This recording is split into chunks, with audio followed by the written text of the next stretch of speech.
বন্ধুরা, আমরা এই সময় দাঁড়িয়ে বাগানে থাকা জবা গাছগুলো অনেকেই প্রুনিং করেছি, অনেকেই মাটি পরিবর্তন করে নতুন মাটিতে গাছগুলো প্রতিস্থাপন করেছি।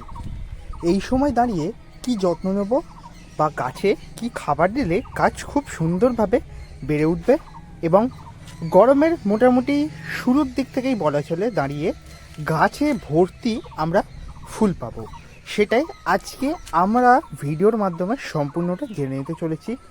সুপার একটা মিক্স ফুড আজকে ভিডিওতে আলোচনা করব সেইটি নিয়ে, এবং পাশাপাশি যেটা নিয়ে কথা বলবো গাছের বিভিন্ন সমস্যা এবং গাছের সঠিক খাদ্যাগুণের প্রভাবে গাছ কীরকম সুন্দরভাবে বেড়ে উঠতে পারে। নমস্কার দর্শক বন্ধুরা, আমি অনিশ এবং আপনারা দেখছেন গার্ডিয়ান বাংলা ইউটিউব চ্যানেল। আজকে প্রত্যেককে জানাচ্ছি অনেক অনেক স্বাগত। হ্যাঁ বন্ধুরা, বিগত কয়েকদিন ধরে একটু সমস্যার মধ্যে ছিলাম, একটু বাগানে কাজ চলছিল এক্সট্রা, শীতের শেষের যে কাজগুলো করতে হয় তার কারণে ভিডিওগুলো রেগুলার বেসিসে আসছিল না। কিন্তু এখন পুরো দমে গরমের সমস্ত গাছের পরিচর্যা, ইভেন সবজি গাছ, ফল গাছ, ফুল গাছ, পাতাবাহার সব গাছের পরিচর্যা তোমরা পেয়ে যাবে। তাই যারা নতুন রয়েছে গার্ডিয়ান বাংলা ইউটিউব চ্যানেলে, অবশ্যই চ্যানেলটিকে সাবস্ক্রাইব করে রাখতে পারো পরবর্তী সময় ভিডিওগুলি দেখার জন্য। প্রথম বলি, গাছটা প্রুনিং করলে ধরো 15 দিন আগে। আর হ্যাঁ বন্ধুরা, আমি এই গাছগুলো কিন্তু আজ থেকে 15 দিন আগেই প্রুনিং করেছি। তার কারণে গাছগুলো দেখতেই পাচ্ছ এখন কি সুন্দরভাবে ছোটো ছোটো কচি কচি ব্রাঞ্চেস বেরোচ্ছে। এই কচি কচি যখনই গাছে ব্রাঞ্চেস বেরোবে, এই সময় দাঁড়িয়ে আমাদের গাছে সঠিক পরিমাণে খাবার দিতে হবে, সঠিক মাত্রায়, এবং কি কি খাবার দিতে হবে সেটাও আজকে আমরা পুরোটা জানবো। প্রথমত বলি, খাবার দেওয়ার আগে গাছের একটু রোগ পোকার সমস্যা। যখনই গাছে এই রকম সুন্দর কুচি কুচি পাতা দেখা দেবে, তখনই গাছে যে সমস্যাটা দেখা দেবে, এরকমভাবে পাতা গুটিয়ে যাচ্ছে বা পাতা বিকৃত হয়ে যাচ্ছে। এটা মূলত এক ধরনের শোষক পোকার আক্রমণের জন্য হয়। তাই প্রথমত বলবো বন্ধুরা, যেহেতু এই সময়ে প্রত্যেকেই জবা গাছকে প্রুনিং করছো, জবা গাছে একটু পরিচর্যা নিচ্ছ, ভালো যে কোনো একটা কীটনাশক নার্সারি থেকে বা সারের দোকান থেকে নিয়ে আসো, এনে গাছে প্রয়োগ করো। ভালো কীটনাশক বলতে এবার অনেকের মনে প্রশ্ন, ভাই তুমি কিছু কীটনাশক বলো না কেন? কীটনাশকের মধ্যে মূলত যেটা সবথেকে দেয়া কার্যকরী বলে আমি মনে করি সেটা হচ্ছে নিম তেল। নিম তেল বাড়িতেও বানাতে পারো বা কিনে এনেও গাছে স্প্রে করতে পারো লিটারে 1.5 ml পরিমাণ নিয়ে।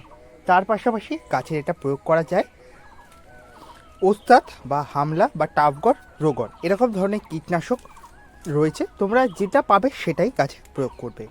এরপর যেটা তোমাদের বলবো, গাছে যেহেতু এই সময় কচি কচি ডালপালাগুলো বেরোচ্ছে, এই ডালপালাগুলোকে সুন্দর করে গাছে রাখতে গেলে এবং গাছটিকে খুব তাড়াতাড়ি বুশি ঝাঁকড়া তৈরি করতে গেলে এই সময় দাঁড়িয়ে গাছে কিন্তু ভিটামিন প্রয়োগ করতে হবে। ভিটামিন প্রয়োগটা কেন গুরুত্বপূর্ণ সেটা আগে প্রথমত বলি। এই যে গাছটা দেখছো, সব পাতার সাইজ কিন্তু এক হচ্ছে না, এবং পাতার সাইজও খুব একটা বড় নয়, ছোটো সাইজ। আবার এই গাছটা দেখো, পাতাগুলো নিতান্তই বড় বড় বেরোচ্ছে এবং খুব দ্রুততার সাথে বেরোচ্ছে। ঠিক এই ভেরিকে তোমরা লক্ষ্য করতে পারবে। সমস্ত গাছে একই খাবার দিচ্ছ, সেম খাবার দিচ্ছ, তাতেও সেম পরিচর্যা করছো, তাতেও কিন্তু গাছের বৃদ্ধি হেরফের হয়। এখন মূলত গাছে যদি ভিটামিন প্রয়োগ করো, এই গাছের পাতাও কিছুদিনের মধ্যে ঠিক এর মতো বড় বড় সাইজের পাতা পরিণত হয়ে যাবে। এটা কিন্তু মাথায় রাখার বিষয়। এবার বলি বন্ধুরা, খাবারটা কী দেবো? খাবারটা এখানে যেটা আমি বানিয়েছি এটা হচ্ছে অর্গানিক মিক্স ফুড, এবং দু একটা কেমিক্যাল খাবারও এতে রয়েছে। বলা চলে মিশ্র অর্গানিক এবং রাসায়নিক মিক্স ফুড খাবার। এতে কী কী রয়েছে প্রথমত বলি। হাড় গুঁড়ো নেওয়া হয়েছে। হাড় গুঁড়ো কতটা নিয়েছি আমি এখানে চামচ মেপেই বলছি। এই চামচের হাড় গুঁড়ো নেওয়া হয়েছে 4 চামচ পরিমাণে, শিংকুচি নেওয়া হয়েছে 3 চামচ পরিমাণে, নিমখোল নেওয়া হয়েছে 3 চামচ পরিমাণে, আর নেওয়া হয়েছে এনপিকে 10-26-26 সুফলা নেওয়া হয়েছে 2 চামচ পরিমাণ। এই খাবারটা ভালো করে মিশিয়ে নিতে হবে, এবং মিশিয়ে নেওয়ার পর 2-1 দিন রাখতে পারো জল স্প্রে করে। তারপর গাছে প্রয়োগ করলে সব থেকে ভালো হয়। কীরমভাবে প্রয়োগ করবে প্রথমত দেখায়। ধরো এই গাছটাতে প্রয়োগ করছি, ঠিক এই রকম গাছের মতো সাইজের গাছে 2 চামচ পরিমাণ দিয়ে দিলে সব থেকে ভালো হয়। এরকম টবের কিনারা বরাবর তোমরা দিয়ে দেবে ভালো করে। চলো আরেকটা গাছে প্রয়োগ করে দেখানো যাক। এই গাছটা এবার প্রয়োগ করছি, দেখো ভালো করে লক্ষ্য করো। ঠিক এরকম কিনারা বরাবর দিয়ে দেবে, আর যতটা পারবে একটু গাছের শিকড় থেকে দূরে রাখবে, আর চেষ্টা করবে গাছের একদম কিনারা বরাবর দিয়ে দেওয়ার। যেহেতু নতুন মাটিতে গাছগুলি প্রতিস্থাপন করা হয়েছে, তাই মাটিটি আর খুঁচিয়ে দেওয়া হচ্ছে না। যারা পুরাতন মাটির মধ্যে গাছগুলো রয়েছে, এই সুপার মিক্স ফুড খাবার যদি তোমরা দিতে চাও, তাহলে টবের মাটিটিকে একটু আলগা করে নিয়ে তারপর তোমরা প্রয়োগ করতে পারো অনায়াসেই। এই গেল, আস্তে আস্তে খাবারটা দিয়ে দিয়ে দেখাচ্ছি যাতে প্রত্যেকে বুঝতে পারো। অনেকেই বলো ভাই একটু আস্তে আস্তে দেখাও, অনেকে বুঝে উঠতে পারো না। যারা বুঝতে পারছো না, একবার ভিডিওটা চালিয়ে দেখে নিও পুনরায় ভাবে, তাহলে টোটাল ব্যবস্থাটা মানে টোটাল ব্যাপারটা বুঝতে পারবে। এবার বলি যে কাজটা করতে হবে, খাবার দেওয়া হয়েছে, এরপর গাছে জল দিতে হবে। ভরপুর পরিমাণে আমরা গাছে এখন জল দিয়ে দেবো। আর এই যে খাবারটা বন্ধুরা আমরা এখন প্রয়োগ করলাম, এই খাবারটা অনায়াসে গাছকে 1.5 থেকে 2 সপ্তাহ মতো শক্তি সরবরাহ করবে, ভালো মতো বৃদ্ধি পায়। তোমরা যারা বিভিন্ন ধরনের খাবার প্রয়োগ করছো, কোনো রেজাল্ট পাচ্ছ না, তোমরা এই খাবারটা প্রয়োগ করে একবার হলেও দেখতে পারো। খুব সুন্দর খাবার এবং প্রত্যেক জায়গায় সহজলভ্য, তোমরা হাতের কাছে খাবারটি পেয়ে যাবে। এবার আরেকটা বিষয় মাথায় রাখার, সেটা হচ্ছে জবা গাছ যেহেতু প্রচুর সূর্যালোকের আলো পছন্দ করে, তাই একদম খোলা আকাশের নিচে, যেখানে দিনে 6 থেকে 7 ঘন্টা টানা কড়া সূর্যের আলো আসে, সেরকম জায়গায় তোমরা জবা গাছগুলো রাখবে। সেক্ষেত্রে গাছের বৃদ্ধি আরও ভালো হবে।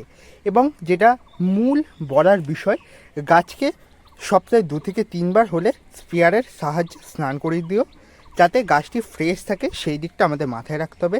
নচেত এই সময় দাঁড়িয়ে গাছে বিভিন্ন ধরনের পোকামাকড়ের উপদ্রব দেখা দেবে। যতই কীটনাশক প্রয়োগ করা হোক না কেন, গাছের সমস্যা যদি একবার বাঁধা শুরু করে, তাহলে গাছটি থেকে থেকে মৃত্যুর সম্মুখীন হবে এবং গাছে আর তেমন পরিমাণ ফুল দেখা দেবে না। এবার অনেকের সমস্যা হচ্ছে, দাদা আমার গাছের পাতা এরকমভাবে পুড়ে যাচ্ছে, কেন হচ্ছে এটা বুঝতে পারছি না। এটা অনেক সময় হয়, এই যে রৌদ্রের তারতম্য, হঠাৎ রাত্রির দিকে ঠান্ডা এবং দিনের বেলা কড়া রৌদ্র, এর কারণে অনেক সময় হতে পারে, বা পোকামাকড়ের উপদ্রব বা খাবারের একটু কমের জন্য বা বেশির জন্য হতে পারে। এই বিষয়টা একটু তোমরা মেনটেন করে নিতে পারো, বুঝে সুঝে নিয়ে। তোমরা যেরকমভাবে গাছে পরিচর্যা করো সেইভাবেই পরিচর্যাটা করো, ধীরে ধীরে দেখবে এই সমস্যাটা অনেকটাই কমে গিয়েছে। এবার যেটা সবথেকে গুরুত্বপূর্ণ বিষয় বলে আমি মনে করি, সেটা হচ্ছে গাছটিকে একটা ভালো এনভায়রনমেন্টের মধ্যে রাখা। ভালো এনভায়রনমেন্ট বলতে অনেক কটা গাছ পাশাপাশি রয়েছে, যেখানে রাখবে, ধরো জবা গাছই রাখো, 10-5টা জবা গাছই থাক, অন্য কোনো গাছ থাকবে না। সেক্ষেত্রে তোমরা গাছের পরিচর্যাও নিতে তোমাদের সুবিধা হবে। তার পাশাপাশি গাছের যদি কোনো সমস্যা হয়, শুধুমাত্র সেই একই গ্রুপের সমস্যা হবে, তাহলে তোমরা সঠিকভাবে সমস্যাটিকে আইডেন্টিফাই করতে পারবে এবং গাছে যথার্থভাবে পরিচর্যা নিতে পারবে। তো বন্ধুরা, এই ছিল আজকের একটি ছোট্ট ভিডিও। 8 মিনিটের মতো একটা ছোট্ট ভিডিও হয়েছে। এই ভিডিওটার মধ্যে সম্পূর্ণ এই সময় দাঁড়িয়ে গাছের যে পরিচর্যা, ফেব্রুয়ারি মাসের মাঝামাঝি সময় দাঁড়িয়ে গাছের কী পরিচর্যা, জবা গাছের কী যত্ন নেওয়া উপযুক্ত বা এখন প্রধান দরকার, সেটা নিয়েই আলোচনা করা হলো। খুব তাড়াতাড়ি জবা গাছের প্রচুর ফুল নিয়ে আসার উপর ভিডিও আসতে চলেছে। তোমরা যদি সেই ভিডিওটি দেখতে চাও, অবশ্যই চ্যানেলটিকে সাবস্ক্রাইব করে রাখতে পারো, এবং যারা ফেসবুকে দেখছো অবশ্যই লাইক করে দিয়ে ভিডিওটিকে শেয়ার করে দিতে পারে, যাতে প্রত্যেকে উপকৃত হতে পারে। ধন্যবাদ জানাই সকল দর্শক বন্ধুদের।